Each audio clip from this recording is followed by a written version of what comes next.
Hey guys, welcome back to Trendy Gadget. Today we'll talk about why you still can't buy graphics cards according to a supply chain expert. Let's head into it. The GPU crisis. In order to buy a graphics card in 2021, you'll need smarts, agility, and most of all, a bit of luck on your side. Look at the bigger picture, and the reason for this is simple. Demand outstrips supply, leading to a semiconductor shortage. But what does it actually mean to not have enough chips? How did we end up in this situation, and how the heck does it get fixed? In order to answer those questions, it's important to look past the simple truths of empty shelves, that there's not enough to go around, instead looking as to why some of the largest companies in the world are unable to meet the tremendous demand at the moment. Because the silicon shortage is not only affecting sales of graphics cards in a specific GPU or two, but causing migraines in automobile manufacturers, logistic companies, service providers, retailers, and further afield. Anyone sticking to the curve of cutting-edge technology is currently feeling the squeeze of the semiconductor shortage. In hopes of explaining this phenomena, we got insight from Dr. Thomas Goldsby, the Haslam Chair of Logistics at the University of Tennessee's Master of Science in Supply Chain Management online program, and a certified supply chain expert. I was taking part in an industry meeting a few days ago, he said, and a senior executive from a major company said, when things are going well in our supply chain, we receive very little notice. We're kind of operating under the radar, and people don't really call us out that much. But when things are not going well, when you can't meet the basic business premise of delivering on your commitments to your customers, they're gonna look to supply chain. That's largely true for gaming PCs too. When things are going well, we tend to ease up on the analysis of overarching industry trends and supply chain, distribution, or logistical concerns. We still care deeply about the manufacturing process of those parts that matter to us, though the exact time and location of a stock drop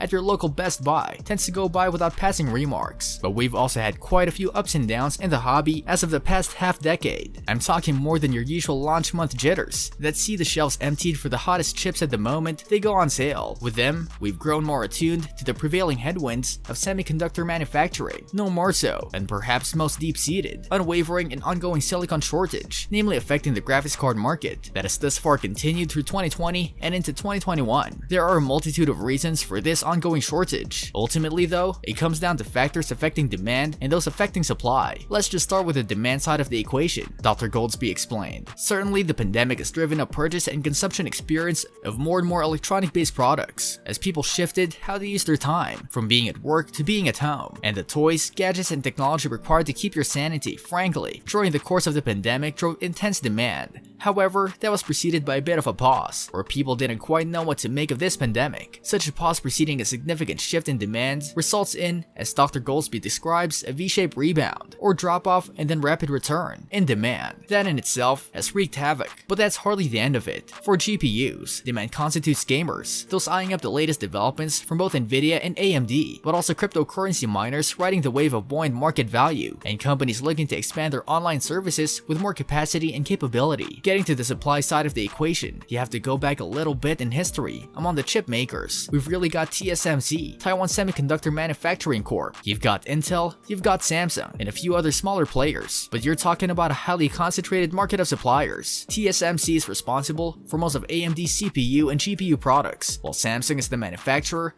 of NVIDIA's RTX 30 series. The go-to gut reaction is to decry these companies for not making more chips. And it's true, that would end up the chip shortage if it were so easy. That doesn't happen overnight, Dr. Goldsby tells me. All of these companies have promised expansion and are in the process of delivering on those promises. Intel, for example, broke ground on 2 new factories in Arizona last month for the purpose of expanding both Intel's capacity to meet chip demand and kickstart its new Intel Foundry Services project, which aims to go toe-to-toe with TSMC and Samsung in building chips for other people. But even Intel and rivals TSMC expect shortages to continue until 2022, if not 2023. So when will the supply chain crisis end? The question on everyone's lips is when the supply chain crisis will end. Realistically, there's no firm answer, but we have some rough pointers from those in the know, the likes of Intel, TSMC, and AMD, those with access to the raw numbers. Intel CEO offers realistic expectations as to when the new capacity will come online to address some of the demand. I think this is a couple of years until you're totally able to address it. It just takes a couple of years to build capacity, and TSMC CEO told investors back in April it expects shortages to continue into 2022. AMD CEO has also acknowledged that these are indeed strange times for chip makers and supply. It might take, 18 to 24 months to put on a new plant, demand, and in some cases even longer than that. These investments were started perhaps a year ago. Indeed, it's not a rosy outlook, and no doubt PC gaming will have its fair share of ups and downs before there's an abundance of GPUs. But if we can only return to something close to normalcy in pricing, and demand eases a little, we can see the return of budget PC gaming, something we've lost all but totally lost all contact with today. What do you think about the GPU crisis? Did you succeed in sniping an affordable GPU? Let us know in the comment section. This brings us to the end of our video. I hope you enjoyed it. Hit like if you did, and don't forget to subscribe to our channel so that you don't miss any of our videos in the future.